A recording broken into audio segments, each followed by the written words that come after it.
As a recruitment leader, learning how to grow and have consistent growth is really important.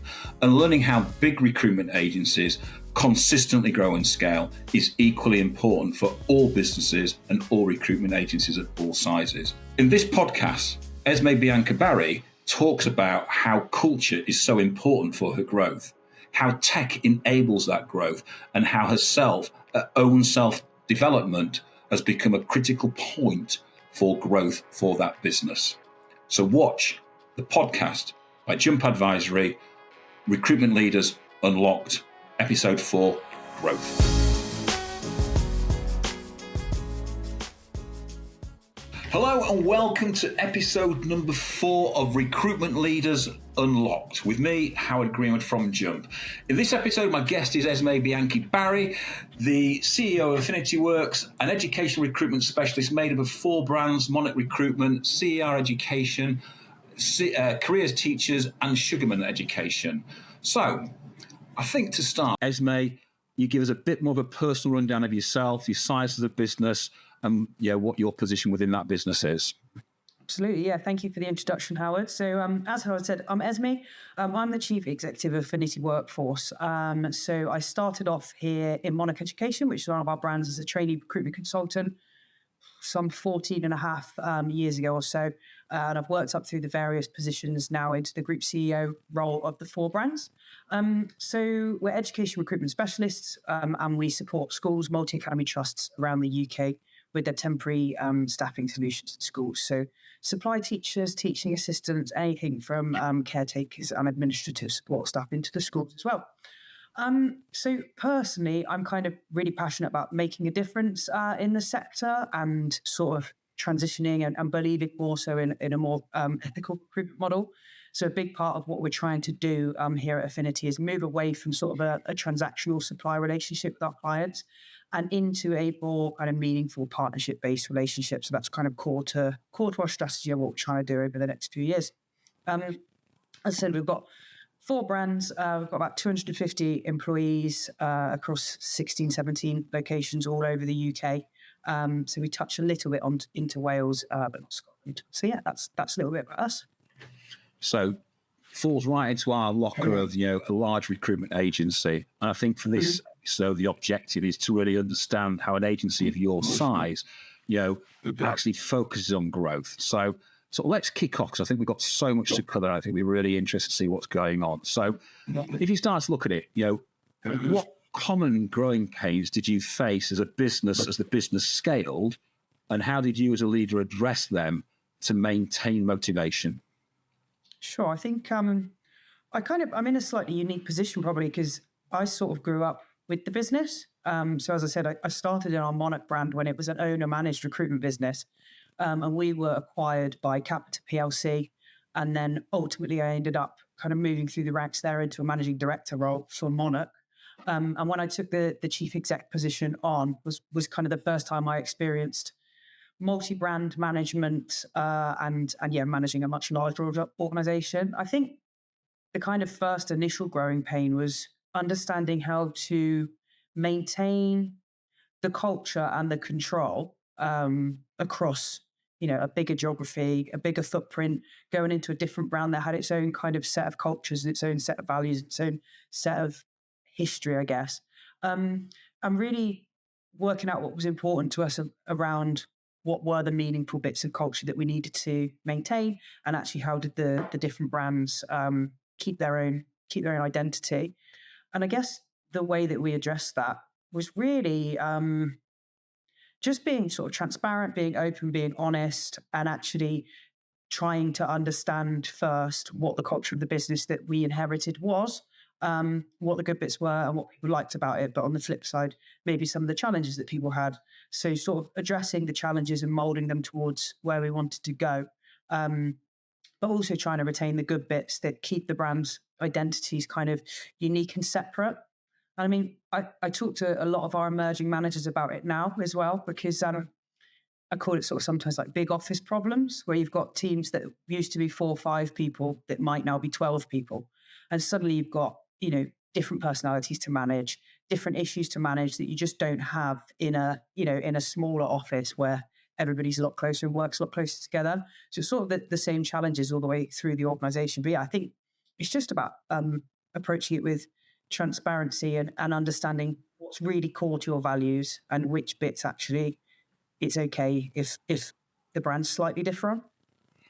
So we talk a lot about that culture and talk a lot about to our clients about how people maintain culture. You said they maintain culture, but then you mentioned quite an interesting comment, meaningful culture. Explain what you sort of mean by your meaningful culture and how you maintain that as you start to grow across multiple brands. I think I touched upon it in the introduction as well. It's for me personally, and the way that I would like to build this business, or I've tried to build this business, is it's about doing things that we feel are right and are moral and kind of sit nicely within our values. We've never set out to be the biggest, but I often say to people, I want to be the best. And I think sometimes people think those things are one and the same. But for me, they're kind of not. Sort of, for me, being the best is about having an organization that people from the outside look into and think, that looks like a great place to work. They look like they do things the right way there. If you work there, you get well looked after. So it's about, for me, it was about understanding those kind of core values. And those are the things that to me are meaningful as we scale the organization. But actually, if one brand likes to do Friday night drinks and the other brand likes to go and knit on a Friday night, that's fine as well. Like those are sort of subsets of culture that can work within the overall parameters of the really big, meaningful things that we want to be aligned regardless of which brand you work in. So I'm going to touch on brand identity, because you said obviously you've got multiple brands, 4 brands across multiple offices. And I'd touch on that separately a little bit later, because I think that sort of falls into a sort of a bit of a deeper conversation, how you keep your culture across those brands and how you keep growing across those brands. Yeah. So how do you then balance the immediate business need with a long-term vision when planning for growth? I think it's about understanding that the business is always going to ebb and flow, and there's always going to be certain things that take your attention or that are important in that moment. But I think it's also about always understanding what the longer term plan is and what the role of today is in achieving that plan. So if suddenly you're spending a lot of time today on something that isn't serving the longer term vision, either you need to potentially change your vision, because not change your vision as such, but change some of the goals maybe that you're working towards, because clearly there's some challenges that you're not going to fulfill whilst trying to serve these goals. Or you need to kind of take a step back and think, am I spending my time right now on the right thing? I love a plan. I've always got a plan. It doesn't always go A, B, C, D, E, F, G. Sometimes it jumps around a bit, but we talk again a lot to the managers and to their leadership around the business about having a plan, understanding where you're trying to get to, and understanding the steps that you need to take in order to get there. So I think then when you do have then sort of an immediate business need that you need to see to, it's understanding, is this part of is fixing this, I probably need to fix this in the here and now. Is this going to be a recurring problem that I need to address as part of my ongoing plan? Or is this just sort of a one-off issue that I can just fix as a one-off and move forward? And then the other thing is just we're adaptable. I mean, you've obviously worked in recruitment a long time, and I'm sure you've had to do it. We all have a 3-year plan, but does it look at year 3 exactly as you thought it was going to look at year 1? Probably not. But is the core of it still together and as you intended it to be? Yes, ideally it should be.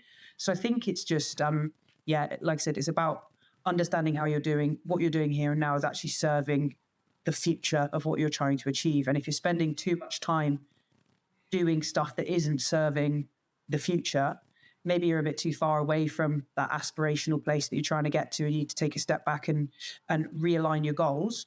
Or maybe what you're doing now kind of isn't maybe the right use of your time, and it could better be delegated to somebody else in a different position within the business. So within your sort of vision, And within your plan, do you have things then that are fixed and things that are flexible, or do you think it is all flexible? It's predominantly flexible. I think that the fixed point of it is around growth and evolution and moving forwards. You know, having a business in a year's time that looks different to the business that it looks today. But as I said, things don't always go to the plan. So it's about being flexible in terms of specifically maybe what that looks like or a specific goal that you might be aiming towards. And I think also the plan isn't always just about numbers. Anybody could probably write a plan where they say, I'm going to put 10 new heads in over the course of the next 12 months. But for me, it's about, where are they going to go? What are they going to do? What's the territory going to look like? Like that's the proper detail of the plan.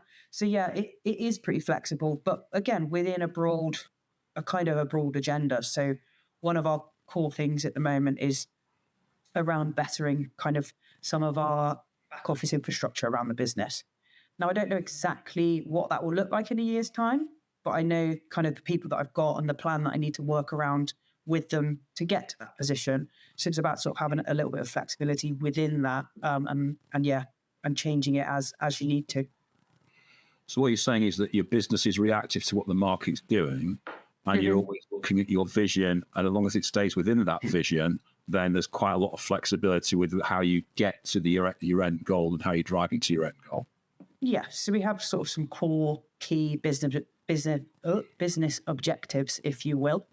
And one of them is always to increase our revenue and gross profit, because obviously we're a recruitment business and that should always be core to what we're trying to do. But that is the core part of the plan. And then each year it might be a slightly different strategy towards achieving that specific goal or objective within the plan. Okay, so let's push on to then sort of look at stuff like revenue and gross profit. So what advice would you give then to recruitment leaders about building and retaining high-performing teams during rapid expansion?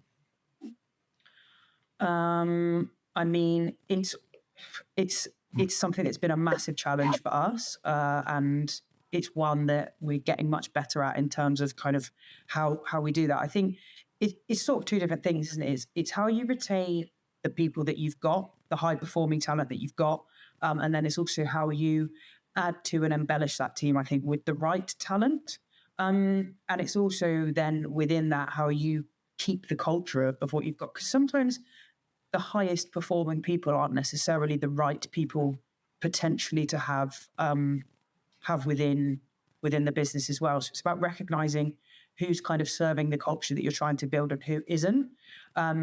So again, like as we go through whether we're hiring or retaining our best talent, it's about being really open and honest and transparent about what we're trying to do, making sure everybody understands the vision, the goal, the type of culture that we're trying to create, and holding people to account to that. So, there's nothing worse than one person, because they're a top biller, being treated, differently to somebody else who might not be a top biller or who might be a developing consultant, because then you kind of create that sort of culture where one person's more important than the other, which isn't the culture that we are trying to create. And similarly, when we're hiring, we would not hire, if someone came to say, I built £1 million last year for a competitor, but we thought if we put that person into our team, they're going to cause too many problems, they're not going to fit in with the team, they're not the right cultural fit, we would make the decision not to hire that person. So I think it's about keeping having that kind of cultural and value-led decision-making process as you go through a recruitment process, as well as just a skill set. And we talk to our managers a lot about don't hire a maybe. If there's even the slightest red flag, we don't hire them. And then if we do hire them, it's about making sure we've done exactly what we said we were going to do during the interview process. If we've told them that there's a clear and transparent promotion structure, then within their first weeks of joining the business, we need to show them a clear and transparent promotion structure. And we do quite a lot behind the scenes with new hires now, where we do surveys with them to make sure that effectively we're reaching the standards that we told them that we were going to reach during the recruitment process. So again, we're holding ourselves and we're holding our managers to account to the standards that we set ourselves. And I think then that in turn holds the new hire or your current employee to account. And again, that all kind of builds this higher bar to entry, higher performing team, people more bought into what you're trying to do in the process that you're trying to follow. So there's a lot of recruitment agencies out there, and a lot of the smaller SME recruitment agencies that get beholden to their big billers. How did you, as you start to grow and growth starts to really move, sometimes, as you said, those big billers hold that growth back. So how did you deal with that? How do you deal with that? It's all right saying we won't recruit that person in if they haven't got the right behaviours and values, but the people that are already in the business of billing, how do you deal with that? I think we've been quite lucky in the sense that we don't sort of feel that we are beholden to them, because I think, well, I hope, we see it as a reciprocal sort of relationship that we've got with them. Like, we have got some outstanding billers that have been here a really long time. And obviously, they contribute a lot of revenue and GP to the business, and they understand how important they are to the business. But equally, we understand how important they are to the business as well. But what they understand and what we understand is they are, they're part of a bigger business. They're part of a bigger recruitment team.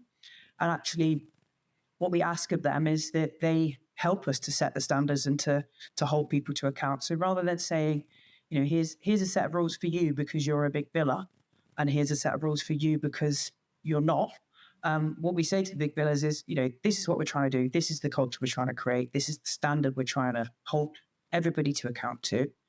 Can you come on that journey with us and help us? And if the manager's not in the office that day, you need to be leading the charge on whatever it is that you've been asked to lead the charge on, because you're a senior person, people look up to you and all the rest of it. So you don't necessarily, if you don't want to, need to take the role of the manager, but our expectations are the same of everybody, that, you lead by example and everybody's doing, kind of working towards that goal or doing what's asked of them at all times.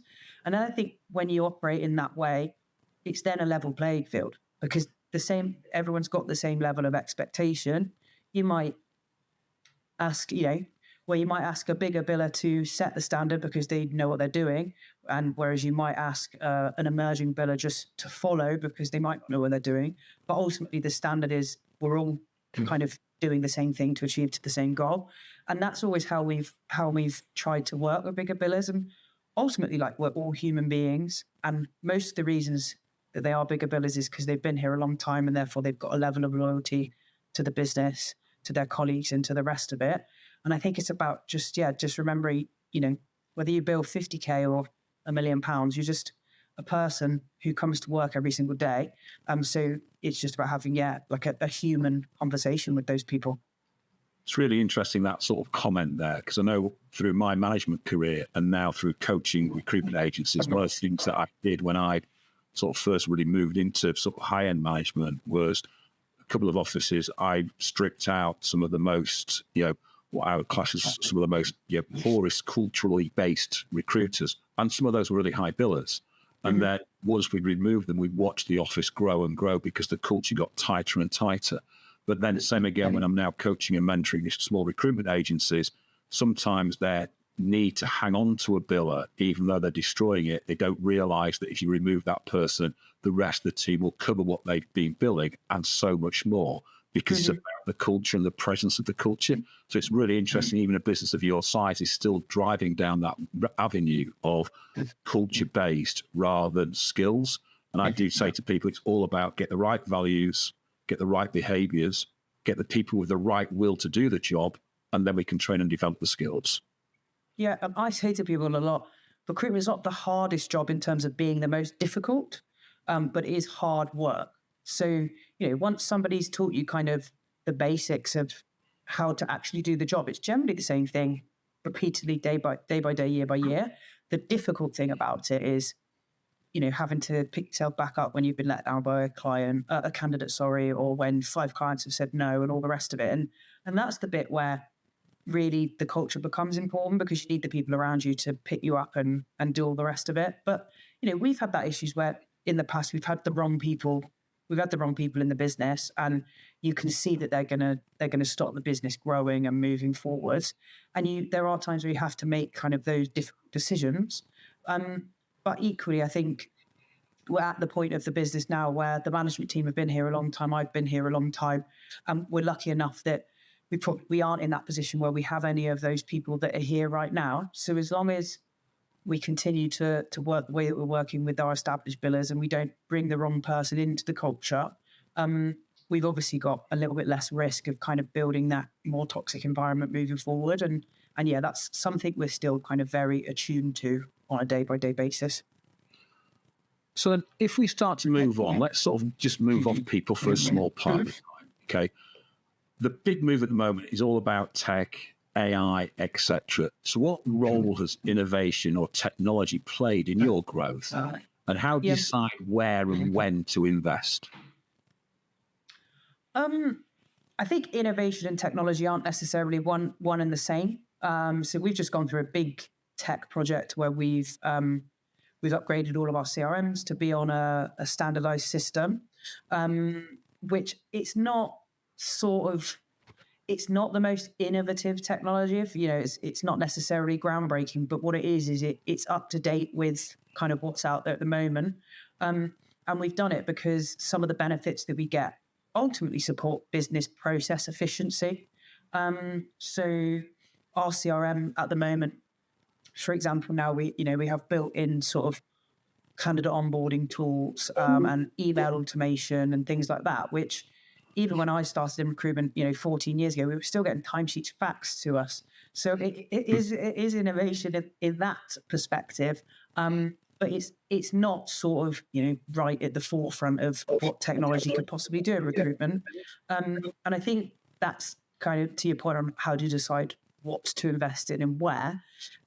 It's about what technology can we buy that might make our business more efficient or our processes more efficient. And we kind of have always taken the mindset of let's look what we can implement quickly in a relatively cost-effective way that's going to have the biggest impact. And actually, if something's going to be really expensive, take a long time to implement and have minimal impact, we probably wouldn't choose to do it. Whereas actually by moving all of our brands onto the same CRM so that we get aligned data, aligned candidate onboarding process, aligned payroll processes, etc. We're like, that's something that's worth doing because we get so much efficiency and process benefit. And in theory, now we can manage the consultants better because we've got better access to the data. We can clear the candidates quicker so we can place them quicker. And ultimately, those things will benefit our goal of growing and moving forwards. So looking at your tech then, as a tech question, and I love tech, but I'm not one for buying tech for tech's sake. I'm not one of these sort of like shiny things or like, I must buy that. I'm quite a Luddite on that sort of front. So I absolutely understand that it doesn't have to be the most up-to-date tech.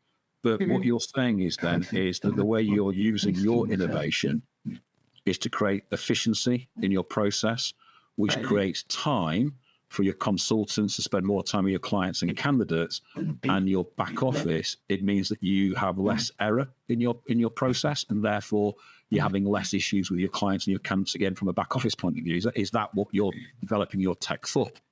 I think yes to the point on time. Giving the consultants time so that they can spend it on what we see as more important, which is building the relationships and the partnerships with their clients and their candidates. And having the back office process that's less open to error. We're really lucky. A lot of our back office staff have been here 20 plus years. So they've been here longer than I have. So they don't make a huge amount of errors because they know our processes inside out and upside down and all the rest of it. But that being said, if any of those people ultimately end up to move on, which they may well do, and we looked at some of the back office processes that we had previously. Is that going to be the easiest for somebody coming in to pick up and run without error? So there's an element there of future proofing the business as well and making sure it's in the right position, in 20 years' time as well as it is today. So it's an interesting, isn't it, that comment about future proofing as AI becomes more and more, automation becomes more and more into the recruitment domain. but it's still not taking away that human element. And I think that human element that you're saying that you've got people that have been there 20 years, that human element and that knowledge, tech is going to struggle to have that capability, but also that interaction with your end clients and candidates is the most critical thing. Yeah, and we've seen it, in when you talk about innovation, probably where we are innovating the most is not within technology. It's the way that we're working with managed services in the education sector and being kind of one of the first education agencies to really get behind that as a way of delivering solutions into clients. Now, our managed service clients could not speak to a human at all if they chose to. They could place their bookings through tech. They could sign their timesheet off through tech. They could pay their invoice through the tech. They wouldn't have to have any human interface whatsoever. And we've probably got less than 10% of our clients that interact with us in that way. Because ultimately, we recruit the education sector and our clients are trusting us to make the decision to put somebody who they may only meet for 15 minutes at the start of the day in front of a classroom of 30 students that they're responsible for. So they want to talk to a human and make sure that a human's made a judgment call on that person, rather than putting a booking on a system and hoping that the right result happens. So I think there's a place for technology across the sector. And to your point, it is around time and efficiency. But we believe certainly that, particularly in education recruitment, it's the human interaction and it's the partnership that makes, the way that we interact with our clients more valuable maybe than how some of our competitors do. You mentioned that the answer to the first question about your brand identity, you try to keep your four brands separate identity, which obviously has its own issues itself when you're having an overarching brand. Now, the market is extremely competitive. I think the UK is the most competitive recruitment market per head anywhere in the world. So what strategies have you found most effective for standing out in that increasingly competitive marketplace, especially yours? I think keeping the brand separate has been a big part of that. And that's mainly down to the people that work within the brands. As I said before, we've got a very experienced management team, myself included, and a lot of us have grown up with the business and within the business. There's kind of nothing more attractive than maybe when you're going for a new role or the next thing, and you speak to a manager who's clearly very passionate about the business they work for, the brand that they're associated to, etc. Those brand names are very well established in the regions in which they operate. And that was always part of our decision around not changing the brands. If you're in Birmingham, Monarch is synonymous with that market. If you're in Liverpool, CER is synonymous with that market. It wouldn't make any sense to us to kind of change those brands. And that, I think, plays into then the attraction part of it because we are established and the rest of it. But I think the biggest thing we've looked at in terms of how we I guess stand out is just making sure like we're really, really clear as we go through an interview process and even before that, an advertising process about, what our brands are, what our values are, how we're trying to be slightly different in the sector in terms of partnership based, in terms of sticking to try and get that kind of more kind of moral side of the recruitment. But then also like really looking inward and reviewing, are our benefits that good? We've just done a project on employee value proposition because has that changed, 5 years post-COVID to what it was like 2 years pre-COVID? Absolutely, it has. So making sure that we're always looking inward and ensuring benefits are good. Is our CPD for our internal staff good? Are we able to deliver on promises that we make people? Are the way that we advertise our roles, is it fair in terms of salaries? Is it very clear? Is it very transparent? It's kind of always reviewing those things and making sure that just because we think X, Y, or Z, is that actually important to a job seeker looking for the role and not being too rigid? We used to be full-time in the office. Now we offer a hybrid model. Well, we could be really rigid and say, well, it's always been full-time in the office. We need to stay at full-time in the office. But are we then closing ourselves off potentially to a talent pool of people? Maybe we are. It's about making sure as the market is more competitive, we've got that we've always got that ear to the ground, and we're trying to understand what it is that people are looking for in an employer as much as anything. But equally, we don't just do anything that anybody wants. So, for example, we don't operate full-time 5 days a week at home.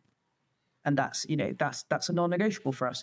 So, and yeah, I guess having that confidence to say, we think we're a really good employer because of X, Y, and Z. We really believe that we can support your career, and here are some examples of how we do that.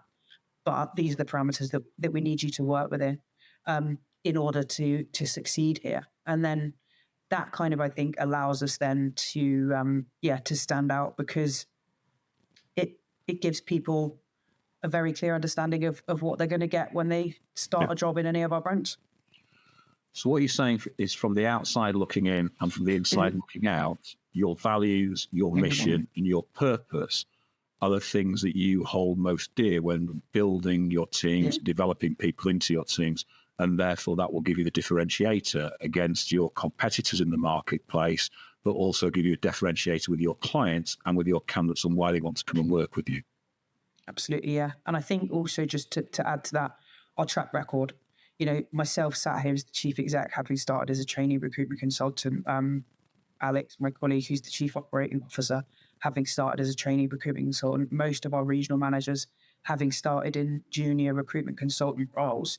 We've got kind of real life experience, track record to say, if you come and work here, this is legitimately possible. And here's 6 people that have gone on that journey and done it, rather than sitting in an interview saying, oh yeah, we developed from within. Well, could you give us an example of somebody that you've developed from within? Oh, well, no, not really. And I think now more so than ever, I think money is important and salary is important to people, but it's also, there's a much broader spectrum of things that people are finding important when making a decision on an employer. And I think, having that genuine and progression opportunities is one of them. So looking back then, what one decision or mindset shift has made the biggest impact on your ability to scale then successfully? I don't think it was one thing. I couldn't pinpoint a moment in my career where I suddenly pivoted, decided I was going to start doing something particularly different from a mindset perspective. But I think one of the things I've always tried to do, and it didn't feel like it at the time, but it was quite valuable, was we went through a period of time where we were bought and sold. I think it was something like 4 times in 5 years. So in that time, I worked under several different executive teams, several different managing directors. I worked under the owner and managing director of Monarch at the time. And all of those different people were very good at different things. And I think I've been lucky enough to kind of take the bits from each of them that was good, and be able to dump the bits that maybe weren't so effective or weren't so aligned with the way that I wanted to lead the business forward. And I think without that breadth of experience of having worked under different people, I might have been, fixed in the way that I wanted to do things or thought was right. I think this is the only place I've ever worked. So I need to take experience from people that have worked elsewhere or from different leadership that may have, that can influence me. Because had we not have been through that experience of jumping around and chopping and changing, being bought and sold, I potentially could have sat under the same senior manager for the last 14 years. Both of us would have had a very closed view of what we thought was right, and we wouldn't have any different influences within that. So I don't think it was a specific mindset shift. I think it was having the opportunity to work under lots of different people who weren't all perfect, but every single one of them I could take something from. If I was in whatever situation, be like, I've seen this before and they dealt with it like this, and maybe I'll try that sort of thing, rather than, like I said, not just one moment where I pivoted my mindset and decided to do something really differently. Okay, so what you're saying then, for personal growth that then aids business growth, it's about your personal development and getting different aspects of different parts of roles from different people, both internally and externally, is really important for you as a leader to help you develop and then help you lead the business in the right direction. Yeah, and I put quite a lot into developing myself as a person. I mean, I probably 5 years ago wouldn't have labeled it as such, but I've probably got, as everybody does, you grow up, you mature, you get different influences in your personal life, and all of the rest of it. And I've then taken some of that and, established that into how I want to lead the business as well. So it is, it's all, without sounding too cheesy, it is all a little bit of a journey. But yeah, absolutely being open to other people's opinions, other people's points of views, and learning and evolving and not too fixed. And also knowing when you might be wrong, or certainly when you're not sure if you're right, you go and ask somebody else for, their opinion or their expert view. It's about, kind of sometimes just getting out of your own way and letting other people help you with stuff like that. Yeah, it's been a really interesting conversation. I think we could carry on having this conversation for quite some time, but obviously we're tied to certain times. So what you're saying then, sort of as a recap, is that, growing pains happen, but if you stay true to your vision and have the thick and the flexible around that vision to ensure you hit your end goals, it's the way to go. To balance your long-term vision and plans, it's all about the culture. It's about driving the right culture into the people. And therefore, as a recruiter, it's about making sure your high-performing teams aren't hindered from within and from without, and that your tech doesn't have to be leading edge, but it has to be an enabler to do the job, and to do the job quickly, and able to provide time for your consultants to develop your client, but also help aid the process. And the strategies that you found most effective have been really the ones that have been the most simple to implement, and you drive that through everybody, irrespective whether you're multi-office, multi-brand, or single office. Everyone has to be on that board. And looking back for you as a leader, it's about your own personal development. So the one thing you'd say to other leaders is you've got to get outside influence as well as inside influence, and continue to learn and develop yourself as a leader. Otherwise, well, as they say in leadership, if you're standing still, you're actually going backwards from there. Would that sum up today's session?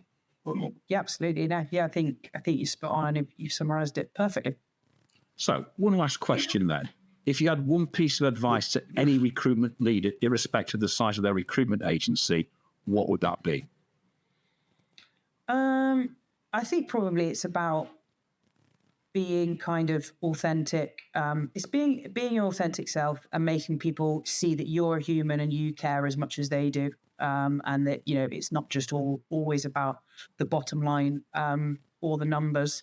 And I guess kind of aligned to that, it's about not getting too far away from what it is that your business is actually doing on a day-to-day basis, like understanding the challenges that may be being faced on the ground, so that you kind of at an executive level can support fixing some of those problems for people. I mean, I often say to people, my job is to make everybody else's job as easy as possible.